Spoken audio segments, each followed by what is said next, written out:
What did you have? Did you catch a bat? I took it. I don't see anything else. We're going to get it tested quickly. Oh dear. Is there more over here? Hi everyone, just a quick intro here before we move on with this video. First of all, I've been working with wildlife since 2005-ish. Bats are one of the animals I have experience with. I want to make sure to not cause any concerns or hysteria, anything like that, about rabies. Okay, so I know I mentioned rabies pretty quickly in the video, so let me just explain real quick. Bats are a rabies vector species, which means that they're an animal that can carry it in their systems long enough to possibly transmit it. It's not a common thing. The research I've done was showing less than 1% chance that a bat would have rabies. It's only transmitted from saliva, like in a bite. So if saliva from a rabid animal enters your body, like through a bite, then there's a potential transmission. I thought Charlie had caught a bird, but upon closer inspection, it was a red bat. It was during the day, and very odd that this animal could be caught near the ground by any animal, really. Now, I always take extra precautions around any rabies vector species just in case. However, like I said, it is very rare, less than 1% chance. However, it's unusual for a bat to be on the ground, to be lethargic enough for me to catch it. I had it for a moment, and then I was able to get it from her, and it wasn't trying to get away. It wasn't responding like a normal bat during an examination of it, which again, only experience can teach you what those normal behaviors would be. However, there was another possible explanation. All of these symptoms could also be explained by the animal being in shock, and given it that he had almost been killed by a hawk, shock is completely understandable. Also, we just had a cold snap, and bats go into a kind of hibernation called torpor. According to the National Parks Service website, bats may enter torpor for just a few hours to save energy during a cold day, or they can remain in torpor for up to a month while hibernating over winter. During hibernation, bats cycle through periods of torpor, interrupted by brief periods of arousal when their body temperatures return to normal for a few hours. So it was possible that a cold snap had caused this bat to go into torpor. There were trees and plants and branches and stuff kind of around Charlie's area, so maybe it had been stunned by the cold and kind of fell, or it had picked a potted plant to crawl into to just kind of literally chill for a little while. Birds can't get rabies, but I would still have been concerned if she had eaten it.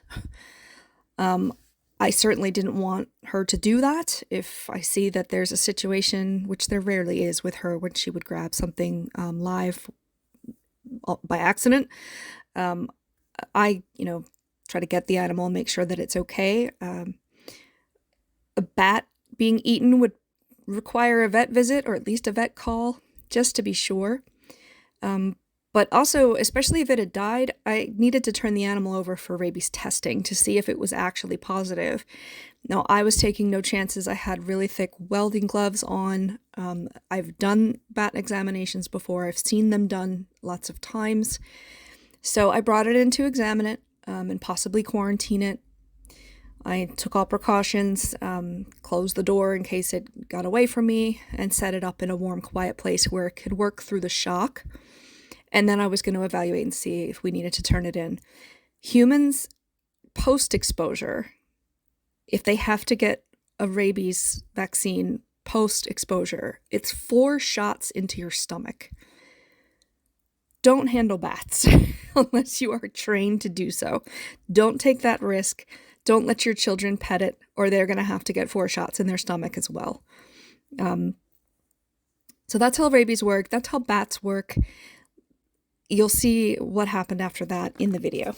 Thanks.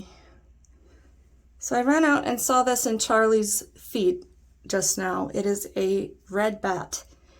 And it did have a puncture in its wing. However, it did just fly around the bathroom. So I'm going to be just keeping an eye on it. There's some blood on the bedding in here. We may have to go get it tested for rabies, or if it's perfectly functional, I'm just gonna let it go, because the potentially rabid behavior could also just be caused by shock and being almost eaten.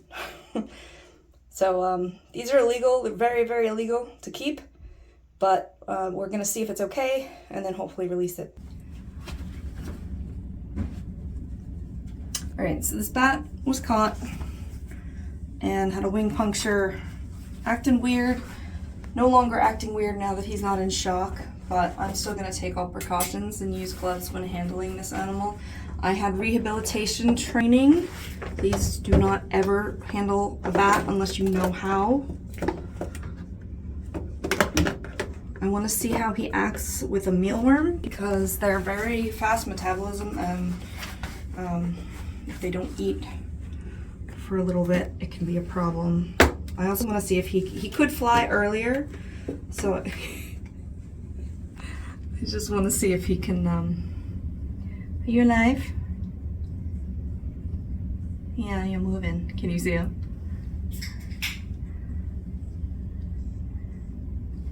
Here, come around here a little bit. You all right, buddy? I don't want you to be uncomfortable. Are you alive? Yeah, you are. All right. I'm gonna try a mealworm just to see what he does.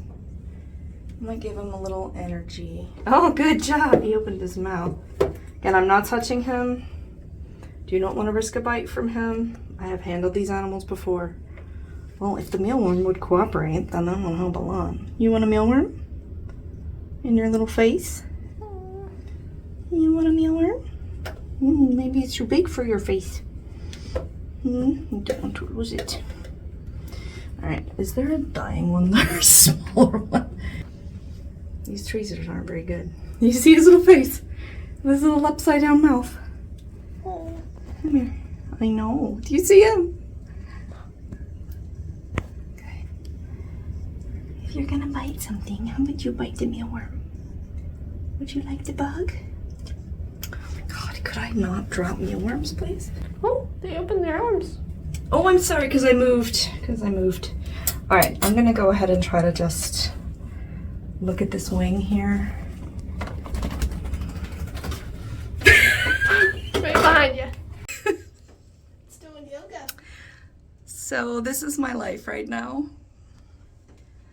I have a bat in the bathroom that was slightly injured earlier. Oh.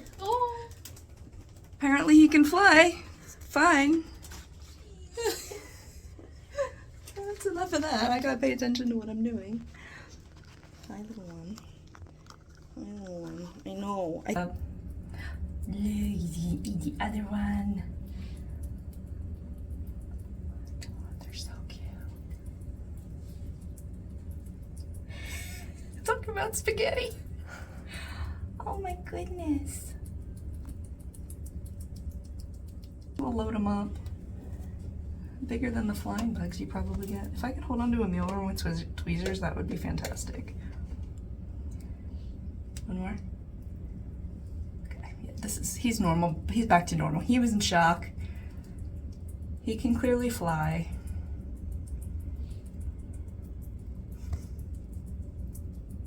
This is the cutest thing I've ever seen. Yeah. Slurping it up like spaghetti. Noises. And he's licking his face. Alright, one more, then I'm gonna grab the camera and just put it near him.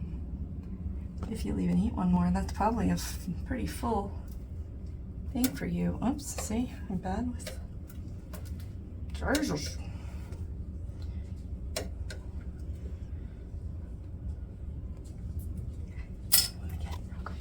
Oh, it's zoomed in really far. Sorry. It's okay. Why'd you get his little face?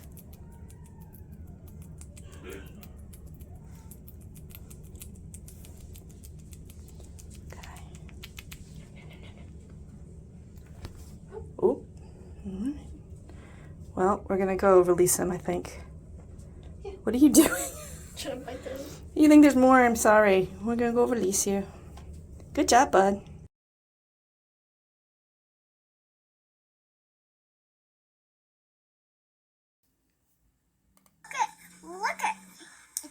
and bats. I love Halloween.